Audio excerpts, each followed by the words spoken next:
എല്ലാവർക്കും എൻ്റെ പുതിയ വീഡിയോയിലേക്ക് സ്വാഗതം. സെയിം നമ്പർ വരുന്ന ടിക്കറ്റ് ഓഫീസിൽ നിന്ന് തിരഞ്ഞെടുത്ത് വാങ്ങാൻ കഴിയുമോ എന്നാണ് ഒരാൾ ചോദിച്ചിരിക്കുന്നത്. അങ്ങനെ സെയിം നമ്പർ എന്നല്ല, നമ്മളൊരു ബുക്ക് എടുക്കുകയാണെങ്കിൽ നമുക്ക് തിരഞ്ഞെടുത്ത് ഓഫീസിൽ നിന്ന് വാങ്ങാൻ കഴിയില്ല. കാരണം നമ്മൾ ഇത്ര ബുക്ക് വേണമെന്ന് നമ്മൾ ഓഫീസിൽ എഴുതി കൊടുത്തു കഴിഞ്ഞാൽ അവരാണ് നമുക്ക് നമ്പറുകൾ ഉള്ള ഏത് ബുക്കാണെന്ന് തിരഞ്ഞെടുത്ത് അവരാണ് തരുന്നത്. നമുക്ക് അതിനൊരു അവസരമില്ല. പിന്നെയെന്ന് പറഞ്ഞാൽ സെയിം നമ്പറായിട്ടല്ല നമുക്ക് കിട്ടുന്നത്. നമുക്ക് ഒരു ബുക്കിൽ 25 ടിക്കറ്റ് ഉണ്ടാവും. അങ്ങനെ 12 ബുക്ക് എടുക്കുമ്പോൾ നമുക്ക് 25 സെയിം കിട്ടും. അതായത് സീരീസ് മാറ്റം ഉണ്ടാവുള്ളൂ. അതായത് PA 97 36 25 മുതൽ 97 36 49 വരെ വരുന്ന ഒരു ബുക്ക്. അതുപോലെ PB 97 36 25 മുതൽ 97 36 49 വരെ മറ്റൊരു ബുക്ക്. PC 97 36 25 മുതൽ 97 36 49 വരെ മറ്റൊരു ബുക്ക്.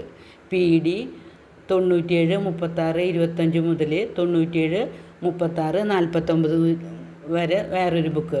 അങ്ങനെ ഈ PA PB PC PD PE അങ്ങനെ ഈ സീരീസ് മാത്രം മാറ്റം, മറ്റുള്ള നമ്പറുകളൊക്കെ ഒരേതായിട്ട് 12 ബുക്കുകളുണ്ടാവും. അപ്പോൾ നമ്മൾ 12 ബുക്ക് വാങ്ങിക്കഴിഞ്ഞാൽ ഇതിൽ നിന്ന് ഓരോന്നിനും ഈ PA-ന്ന് 97 36 25, PB-ന്ന് 97 36 25, PC-ന്ന് 97 36 25, അങ്ങനെ ഓരോന്നിന്നും ആദ്യത്തെ ഒരേ നമ്പറുള്ള 12 എണ്ണം വെച്ചിട്ട് ഒരെണ്ണം എടുത്തു, 12 എണ്ണം വെച്ചിട്ട് അടുത്തത് എടുത്തു. അങ്ങനെ 25 ഒരേ നമ്പറുള്ള 25 സെയിം നമുക്ക് 12 ബുക്ക് എടുത്താൽ നമുക്ക് കിട്ടും. അപ്പോൾ നമുക്ക് 12 ബുക്ക് തന്നെ എടുത്തോളണമെന്ന് നിർബന്ധമൊന്നുമില്ല. 2 ബുക്ക് മേടിച്ചാൽ 2 സെയിം ആയിട്ട് വിൽക്കുക, 3 ബുക്ക് മേടിച്ചാൽ 3 സെയിം ആയിട്ട് വിൽക്കുക. അതായത് 3 എണ്ണം വെച്ചിട്ട് 25 എണ്ണം കിട്ടും. 4 ബുക്കാണ് മേടിക്കണമെന്ന് വെച്ചാൽ 4 സെയിം ആയിട്ടുള്ള 25 എണ്ണം കിട്ടും. അങ്ങനെ 12 എണ്ണം എടുക്കുകയാണെങ്കിൽ നമുക്ക് 12 സെയിം ഫുൾ സെയിം ആയിട്ട് നമുക്ക് 25 സെയിം കിട്ടും. പിന്നെ ഒരാൾ ചോദിച്ചു, പിന്നെ ഒരു ബുക്ക് 1000 രൂപ എങ്ങനെ ലാഭം കിട്ടണമെന്ന്. ഒരിക്കലും 1000 രൂപ നമുക്കൊരു ബുക്കിൽ നിന്ന് ലാഭം കിട്ടില്ല. കാരണം നമുക്ക് 40 ഉറുപ്പ്യയ്ക്ക് ഒരു ടിക്കറ്റ് വിറ്റാൽ 25 ടിക്കറ്റ് ഒരു ബുക്കിൽ ഉണ്ടാകുമ്പോൾ 40 × 25 1000 രൂപ. അങ്ങനെ 1000 രൂപ കിട്ടും. അല്ലാതെ ഒരു ബുക്ക് വിറ്റാൽ നമുക്ക് 1000 രൂപ ലാഭം കിട്ടില്ല. 813 രൂപയാണ് നമുക്ക് അവിടെ ഒരു ബുക്കിന് വില വരുന്നത്. അപ്പോൾ നമുക്ക് ലാഭമായിട്ട് കിട്ടുന്നത് ആ ബുക്ക് വിറ്റ് കഴിഞ്ഞാൽ 187 രൂപയാണ്. അപ്പോൾ നമ്മളൊരു 12 ബുക്കോ 10 ബുക്കോ ഒക്കെ എടുത്ത് വിൽക്കുകയാണെങ്കിൽ നമുക്ക് 1870 രൂപയൊക്കെ ലാഭം കിട്ടും. പക്ഷേ ടിക്കറ്റുകളൊക്കെ വിൽക്കണം എന്ന് മാത്രം. അതുകൂടാണ്ട് നമ്മളിപ്പോൾ 12 ബുക്ക് എടുത്തു എന്ന് വെച്ചാൽ നമുക്കൊരു ഒരു സെയിമിന് നമുക്ക് 5000 വീണ് കഴിഞ്ഞാൽ നമുക്ക് കമ്മീഷൻ ഒരു ടിക്കറ്റിന് 5000-ത്തിന് 600 രൂപയാണ്. അപ്പോൾ 12 സെയിം നമുക്ക് അടിക്കുകയാണെന്നുണ്ടെങ്കിൽ 7200 രൂപ നമുക്ക് കമ്മീഷൻ കിട്ടും. അപ്പോൾ അതായത് ലാഭമൊക്കെ ഉണ്ട്. പിന്നെ എന്നും നമുക്ക് 5000 അടിച്ചിട്ട് 7200 കിട്ടണമെന്നൊന്നുമില്ല. ചിലപ്പോൾ ഒരാഴ്ചയിൽ ഒരു 5000 കിട്ടും, ചിലപ്പോൾ 2 ആഴ്ച കൂടുമ്പോഴാവും, 3 ആഴ്ച കൂടുമ്പോഴാവും, ചിലപ്പോൾ മാസത്തിൽ ഒരിക്കലാവും.